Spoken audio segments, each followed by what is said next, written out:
இம்பர் நாட்டின் செல்வம் எல்லாம் எய்து அரசாண்டு இருந்தாலும், உம்பர் நாட்டின் கற்பகக்கா ஓங்கு நிழல் இருந்தாலும், செம்பொன் நேரு அணைய புயல் திரள் செயல் ராமன் திருக்கதையில் கம்பநாடன் கவிதையைப் போல் கற்றோர்க்கு இதயம் கழியாது. 50 ஆண்டுகளாக கம்பன் விழாவினை மிகுந்த சீரோடும் சிறப்போடும் நடத்தி கொண்டிருக்கின்ற சான்றோர் பெருமக்கள் அனைவருடைய திருவடிகளையும் என்னுடைய மனமொழி மைகளினாலே வணங்கி மகிழ்கிறேன். என்னுடைய திரும்பி பார்க்கிறேன், வலதுகை பக்கத்தில் இருக்கக்கூடிய அந்த 7 பெருமக்களில் இருக்கக்கூடிய அந்த புகைப்படங்களை பார்க்கிறேன். எனக்கெல்லாம் அதனுடைய தலைவர் சித்ரா ஜவுளி ஸ்டோர் கந்தையா அவங்கள நான் மாமான்னு தான் கூப்பிடுவேன். எனக்கு அவங்க மாமா. அதே மாதிரி தீசு மலையப்பன் எனக்கு அண்ணன் தான் பழக்கம், சொல்லி பழக்கம். வேளார் பாத்திர கடை மாணிக்கண்ணன் இருக்காங்க, அவங்கெல்லாம் அப்படி உறவு சொல்லி தான் எனக்கு பழக்கம். அத்தனை பேரும் எனக்கு உறவு சொல்லி தான் பழக்கம். என்னுடைய தந்தையார் இங்கே பல முறை பல மேடைகளிலே பேசியிருக்கிறார்கள். இப்படி ஒரு குடும்பமாக வாழ்ந்தவர்கள் எல்லாம் நாங்கள். ஒரு மிகப்பெரிய புண்ணியம் என்னன்னு கேட்டால், ஒரு வாழ்க்கையிலே நாம் யாரை பாராட்ட வேண்டும் என்று கேட்டால், தனக்கு முன்னால் இருந்தவர்கள் ஏற்படுத்தி தந்த அந்த இயக்கத்தை யார் ஒருவர் விடாது தொடர்ந்து நடத்தி கொண்டிருக்கிறார்களோ அவர்கள் பாராட்டத்தக்கவர்கள். சம்பத் என்று என்னுடைய அருமை சகோதரன் இந்த நிகழ்ச்சியை எடுத்து 10 நாட்கள் நடத்தியிருக்கிறார். அவருடைய நிகழ்வை நான் நடத்துவேன் என்று அவர்கள் சென்றுவிட்டு அந்த காட்சியை தொடர்ந்து நடத்தி கொண்டிருக்கின்ற இன்றைய கம்பன் கழகத்தினுடைய தலைவர் வள்ளல் திரு ராமச்சந்திரன் அவர்களுக்கும், என்னுடைய அருமை சகோதரி பாரதி அவர்களுக்கும், இங்கே திரளாக கூடியிருக்கிற உங்கள் அத்தனை பேருக்கும் என்னுடைய பணிவான வணக்கத்தை தெரிவித்துக் கொள்கிறேன். அதே போல் இன்றைய நிகழ்ச்சியினுடைய நீதியரசர் போற்றுவதற்குரிய ஐயா திரு சொல்வேந்தர் சுக்கிசிவம் அவர்களே, மிதவாதம்னு சொல்லி எனக்கு தெரிஞ்சு இவ்வளவு தீவிரவாதியாக ஒருத்தர் வழக்க சொன்னதே கிடையாது. அந்த அம்மா மிதம்னு பேச தீவிரமாக பேசிட்டு உட்காந்துருக்காங்க. என்னுடைய அக்கா அவர்களுக்கு நான் உங்களுக்கு தம்பி தான் நீங்கள், அதனால் என்னுடைய அக்கா அவர்களுக்கு, என்னுடைய அருமை நண்பர் சிவகுருநாதன் மற்றும் சபாபதி ஆகியோருக்கு என்னுடைய வணக்கத்தை தெரிவித்துக் கொள்கிறேன். நீதிபதி அவர்களே, இது வழக்கே இல்லை. இப்போது நாம் இங்கே இதுக்கு வந்திருக்கோம், வழக்காடு மன்றத்துக்கு வந்திருக்கோம். இதை விட்டு எழுத்த கடையில் போய் உட்காந்து சாப்பிட்டுக்கிட்டு இருந்தோம்னா என்ன ஆகும்?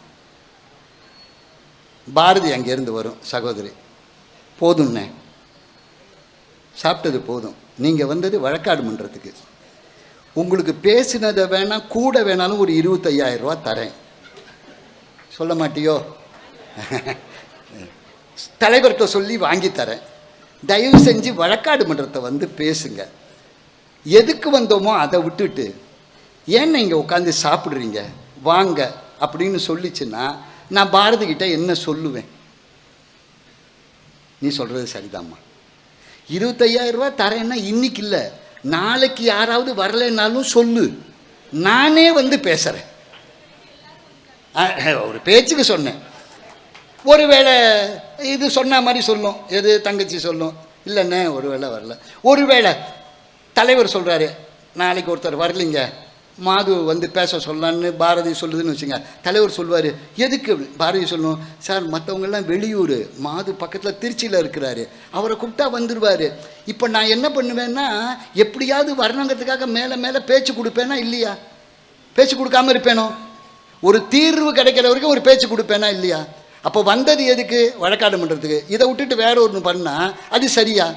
இப்போ யோசிச்சு பாருங்க, நான் சொன்ன கதையை ராமன் எதுக்கு காட்டுக்கு வந்தான்? எதுக்கு காட்டுக்கு வந்தான்? அக்காவுக்கு தெரியாதா? ஏன் உங்களுக்கு தான் தெரியாதா? ஏன் இத்தனை வருஷமா கேட்ட இவங்களுக்கு தான் தெரியாதா? காட்டுக்கு வந்த உடனே ராமன் என்ன தெரியுமா சொன்னான் முனிவர்கள்ட்ட?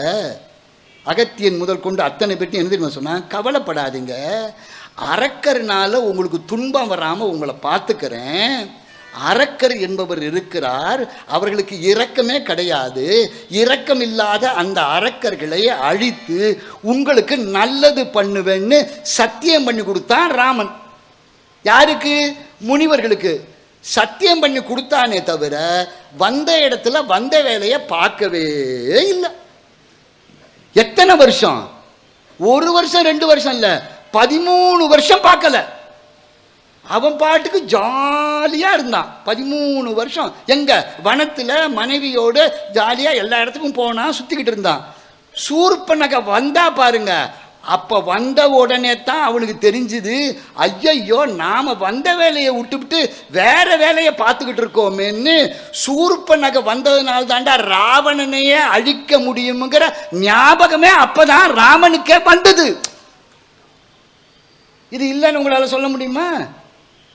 சரி, வாங்க வாங்க வாங்க, உங்களுக்கு சந்தேகம் ஏதோ வந்திருக்கு, வாங்க. சந்தேகம்லாம் வரல. அவர் என்ன சொல்றாரு, முடிவு ராவணனுடைய வதம் தானே, அப்படின்னா அதற்காகத்தான் சூர்பனகைட்ட இப்படி விளையாண்டான்னு சொல்றார். நான் என்ன சொல்றேன், முடிவு என்பது முக்கியம் அல்ல, செல்லுகிற முறை நேர்மையாக இருக்க வேண்டும். ஆனால் அந்த நிலையிலே ராமன் செல்லவில்லை என்பதுதான் என்னுடைய வழக்கு. ஏங்க, அந்த முறையில் சென்றாதான் அவ போய் அண்ணன்ட்ட சொல்லி அண்ணனை அனுப்புவான்னா அந்த வழியில் தானே பேசணும். நீங்கள் நான் இப்படி கேட்கட்டுமா, பையன் சினிமா பார்த்துட்டு 12 மணிக்கு வரான், அப்பா இப்படி பேசுவார், வா தம்பி, புள்ள 12 மணிக்கு வந்திருக்கான், பசிச்சு வந்திருப்பான், சோறு போடு அப்படின்னு சொன்னான். அவன் அப்பனா, ஏண்டா நாய இங்கே போயிட்டு வர, அறிவில்லை, நாளைக்கு பரீட்சை இல்லை, அதை விட்டு சினிமாவுக்கு போறியா, அதான அப்பன். இந்த அப்பன் பேசுனது எப்படி தப்பு இல்லையோ அது மாதிரி சூர்பனகை கிட்ட ராமன் பேசுனது தப்பு இல்லை. ஏன் அவள்கிட்ட போய் உன்னை கல்யாணம் பண்ணிக்க மாட்டான், படி, வேற வேலை இல்லை, வந்துட்டா ராட்சசி, இதுதான் உனக்கு வேலையா அப்படின்னு பேசியிருந்தா அவ போய் அண்ணன்ட்ட சொல்லியிருப்பா? சொல்லியிருக்கவே மாட்டா. அவள்கிட்ட பேசுகிற மாதிரி பேசி அவளை அண்ணன்ட்ட போய் சொல்ல வைக்கணும்னா எப்படி சொல்ல வைக்கணுமோ அப்படி சொல்ல வச்சதுனால தான் ராமன் என்ன தெரியுமா பண்ணா, தான் எதற்காக வந்தானோ அந்த காரியம் நிறைவேற வேண்டுமானால் சூர்பனகையினிடத்திலே அப்படித்தான் பேச வேண்டும். அப்படி பேசவில்லை என்றால் காரியம் நடக்காது. ராவண வதம் நடக்க வேண்டும் என்றால் ராவணன் தங்கையின் இடத்திலே ஆசை ஏற்படுத்துவது போல பேச வேண்டிய ஒரு கட்டாயத்திலே ராமன் இருந்தான். அதில் உங்களுக்கு ஒன்றும் குழப்பம் இல்லைங்கிறது என்னோட எண்ணம். ராமனை பொறுத்தவரையிலே இப்படி யோசித்து பாருங்கள். நான்